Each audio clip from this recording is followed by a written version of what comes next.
Bonsoir à tous. Le partage d'écran a fonctionné? Oui, c'est Oui, bon. Merci à tous pour votre participation à ce webinaire. Je vais donc vous parler de la télésurveillance et de la prise en charge globale de l'insuffisance cardiaque, et notamment de l'optimisation de la prise en charge de l'insuffisance cardiaque.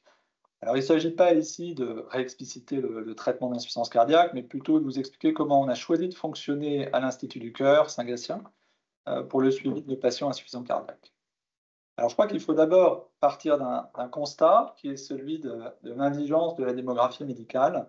J'ai trouvé ce papier publié en 2020 qui a été fait à partir des données de l'assurance maladie et qui, en fait, étudie le parcours de soins des patients qui sortent d'hospitalisation dans le mois qui suit la sortie d'hospitalisation.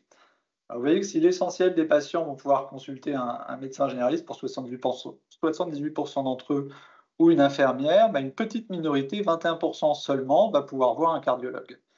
Alors, il y a évidemment des disparités géographiques importantes. Si vous habitez en région parisienne, dans le sud de la France ou dans le sud-ouest, euh, dans le Morbihan par exemple, seuls 7% des patients vont avoir accès à un cardiologue. Et bien évidemment, ça va poser des problèmes d'organisation. Je pense que la première remarque, c'est qu'on on a tous les mêmes contraintes. Ce sont essentiellement des contraintes de temps et des contraintes organisationnelles. Alors, vous connaissez tous le traitement d'insuffisance cardiaque. Vous savez qu'il y a 4 grandes classes thérapeutiques à instaurer. Ces 4 classes ont en commun d'avoir montré un intérêt sur la morbimortalité cardiovasculaire. Et on a changé de paradigme entre 2016 et 2021, puisqu'on considère maintenant qu'il faut introduire tous ces traitements précocement, et surtout le plus rapidement possible. Ça fait d'ailleurs l'objet d'une mise à jour des recommandations en 2023. Je vais d'abord vous citer 2 études qui me semblent importantes, parce qu'elles apportent des éléments de réflexion qui vont impacter notre prise en charge. La première, c'est l'étude STRONG-HF, qui, comme vous le savez, a validé la stratégie de titration intensive des traitements. Euh, pour mémoire, on essayait de faire sortir les patients insuffisants cardiaques lors d'une première hospitalisation avec au moins la moitié des doses thérapeutiques optimales, le but étant d'atteindre les doses optimales dans les 15 jours suivant la sortie de l'hôpital. Et donc les patients étaient nécessairement revus régulièrement la première, deuxième, troisième et sixième semaine. Et cette stratégie s'est avérée payante, puisque le critère primaire dans l'étude était atteint, et on constatait une diminution d'un critère composite qui est associé à la mortalité cardiovasculaire et les hospitalisations pour insuffisance cardiaque. L'autre remarque qu'on peut faire sur cette étude, c'est que les patients étaient effectivement bien traités, parce que vous voyez qu'à 90 jours, on avait plus de 80% des patients qui avaient atteint au moins la moitié des doses maximales, voire les doses maximales. C'était vrai pour les bêta-bloqueurs, les EECRA2, Entresto, et également pour les anti-aldostérone. On pouvait constater, par ailleurs, qu'à 6 mois, les patients avaient tendance à être plutôt moins traités, ce qui veut dire que lorsqu'on s'efforce d'intensifier le traitement, on est des fois amené à faire un petit peu marche arrière du fait de questions de tolérance. Donc la première remarque, c'est qu'il faut instaurer les traitements rapidement. Deuxième étude qui me paraît importante aussi, elle vient d'être publiée, c'est l'étude Heart Failure Optimization, qui n'était pas une étude basée sur une stratégie de titration intensive, mais qui s'attachait plutôt à suivre l'évolution de la fonction systolique ventriculaire gauche, non pas à 3 mois, mais dans l'année qui suivait l'instauration des traitements. Et dans cette étude, on voit qu'à 3 mois, on a 46% des patients, vous voyez, qui en fait vont récupérer une fonction systolique ventriculaire gauche supérieure à 35%. Si on attend 3 mois de plus, en fait, la proportion de patients augmente. On a 68% de l'effectif initial. Et puis, à 1 an, on arrive à 77%. C'est une étude qui me semble intéressante parce que les recommandations, elles laissent un peu à penser, d'une certaine façon, que finalement, au bout de 3 mois de traitement optimal, le remodelage ventriculaire est effectif. Et on se rend compte que ce n'est pas exactement le cas et que chez certains patients, on a quand même intérêt à attendre un petit peu plus, 6 mois, voire 1 an pour les non-ischémiques, qui vont généralement mieux récupérer que les ischémiques.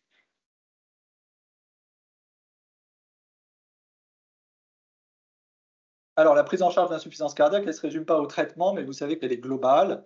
Et on va faire appel à différents intervenants, hein, le cardiologue bien évidemment, mais aussi des infirmières, une diététicienne, une sophrologue, un coach sportif.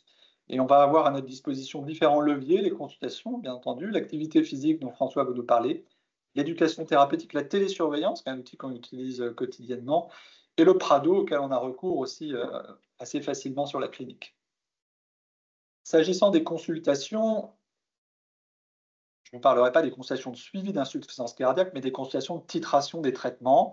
donc ils se doivent d'être approchés après la sortie de l'établissement. Vous savez qu'on peut maintenant déléguer ce type de tâches en faisant appel à une infirmière spécialisée en insuffisance cardiaque qui doit avoir une formation adaptée, notamment un diplôme interuniversitaire d'insuffisance cardiaque ou de cardiomyopathie. Donc l'infirmière travaille la responsabilité du cardiologue. La consultation de titration, c'est une prescription médicale et c'est l'infirmière ISPIP qui peut être amenée à la réaliser et à titrer les traitements. Sur l'établissement, c'est ce qu'on a choisi de ne pas faire. On a plutôt choisi de fonctionner en binôme avec effectivement une infirmière qui assure la consultation, qui recueille les informations, les antécédents, les traitements, la symptomatologie, qui généralement accueille le patient mais également le conjoint.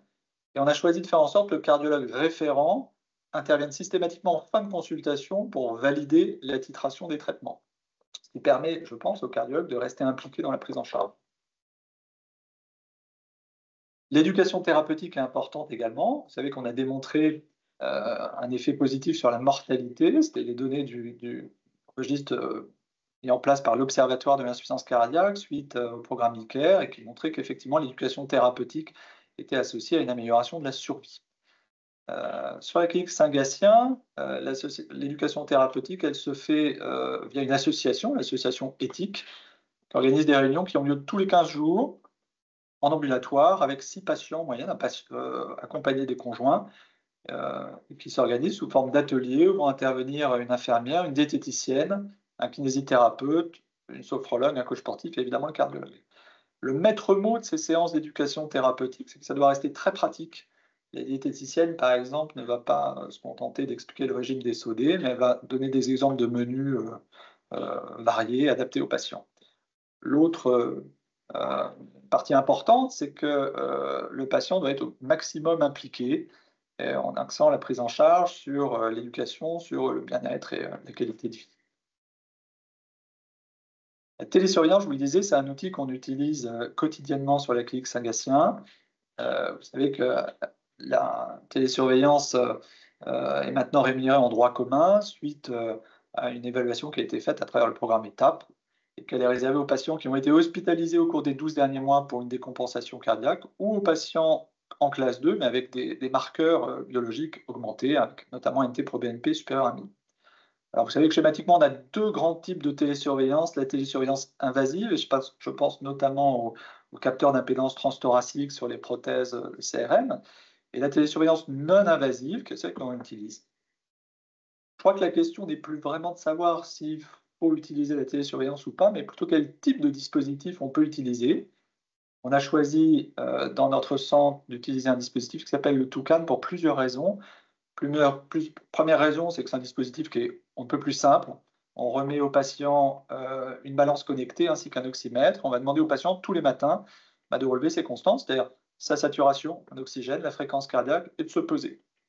Voilà. C'est à peu près tout ce qu'on demande aux patients. Les données vont être transmises via un communicateur sur une plateforme web. Et tous les jours, il y a un algorithme qui fonctionne et qui va éventuellement générer des alertes. Alors le poids est important à surveiller puisque on sait que dans la semaine qui précède une hospitalisation, on va avoir une prise de poids significative. Ça avait été montré dans ce papier paru dans Circulation en 2007. Deuxième aspect important de ce dispositif, c'est qu'il fonctionne de façon complètement autonome, c'est-à-dire qu'il n'y a pas d'interface, il n'y a pas de tablette sur laquelle le patient doit colliger des données, il n'y a pas de call center, il n'y a rien de tout ça. Toutes les informations vont être transmises automatiquement. Ça me paraît important dans le sens où il y a encore une partie de la population, en tout cas, qui n'est encore pas très à l'aise avec les outils numériques. Je vous ai cité cette étude qui avait été publiée par le CSA en 2018 et qui montre que dans la population générale, il y a 78% des patients seulement qui se disent à l'aise avec les outils numériques, et 22% qui ne le sont pas. Évidemment, la proportion augmente chez les patients les plus âgés. Alors, l'algorithme peut générer des alertes en cas de désaturation, notamment, inférieure à 90%, en cas d'accélération de la fréquence cardiaque au-dessus de 110 battements par minute, ou en cas de prise de poids de plus de 4 kg par rapport au poids de référence ou sur 4 jours. Alors, la question est toujours de savoir si on va être inondé d'alertes ou pas. Dans notre expérience, c'est loin d'être le cas, puisqu'on a quotidiennement 3% d'alertes sur l'ensemble de notre file active, ce qui est relativement peu. Je vous ai mis quelques exemples du dispositif. Vous voyez, chez ce patient, par exemple, on constate une prise de poids significative qui va donc générer une alerte rouge, et c'est l'infirmière qui va prendre contact avec le patient pour l'interroger, savoir quelle peut être la symptomatologie et ajuster le plus souvent la posologie diurétique. Chaque décision prise par l'infirmière qui va prendre contact avec le patient va être validée par le cardiologue référent quotidiennement. Un autre exemple de télécardiologie chez ce patient qui avait, vous voyez, des relevés de fréquence cardiaque très erratiques et chez lequel, en fait, le contact téléphonique a permis de confirmer une mauvaise observance des traitements, et c'était un patient qui a reconnu, en fait, ne pas prendre ses bêta-bloqueurs. Troisième exemple chez cette patiente chez laquelle vous pouvez le constater, on avait une alarme de fréquence cardiaque basse. C'était une patiente qui, en fait, avait une dysfonction sinusale qu'on a évidemment hospitalisée pour implanter un stimulateur cardiaque. Un dernier exemple, chez ce patient qui, vous voyez, avait une fréquence cardiaque qui n'était pas contrôlée sous traitement bêta-bloqueur. Le patient n'avait aucune symptomatologie particulière. On a pu, via la télécardiologie, augmenter le traitement bêta-bloqueur sans avoir recours à une consultation dans l'intervalle. Troisième élément important pour l'utilisation de la télésurveillance dans notre centre, c'est que le dispositif qu'on utilise, le Toucan, permet en fait un contact permanent avec l'équipe médicale. On a un numéro direct aux heures ouvrables et puis une ligne d'urgence cardiologique qui est donc ouverte 24 heures sur 24. C'est important puisqu'on a des données qui nous montrent que la plupart des appels d'urgence générés par ce type de dispositif le sont en fait en dehors des heures ouvrables.